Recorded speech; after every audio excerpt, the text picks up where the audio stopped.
अलसेहत homeopathic clinic से मैं हूं डॉक्टर यास्मीन, अपना डॉक्टर चैनल पर खुशामदीद।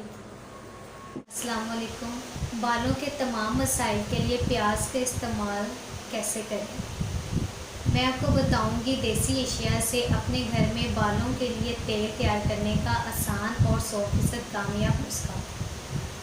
बालों का गिरना, टूटना और गंजपन के लिए इसका इस्तेमाल बेहतरीन रिजल्ट देगा। अब मैं आपको तेल बनाने का तरीका बताऊंगी। 2 अदद दरमियाने साइज़ के प्याज, 8 लहसुन और धनिए के चंद पत्ते, 1 कप जैतून का तेल और साथ में 1 चम्मच नारियल का तेल।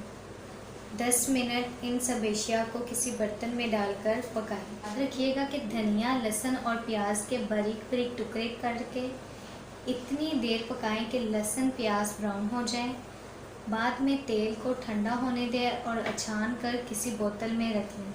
हफ्ते में कम से कम 2 बार रात को सोते टाइम सर पर मसाज करें। चंद दिनों के इस्तेमाल से ही आपके बाल लंबे, स्याह, घने और चमकदार हो जाएंगे। गंजपन के लिए इस तेल का इस्तेमाल रोज़ाना करें। बहुत जल्द नए बाल उगना शुरू हो जाएंगे। अपना बहुत सारा ख्याल रखिएगा।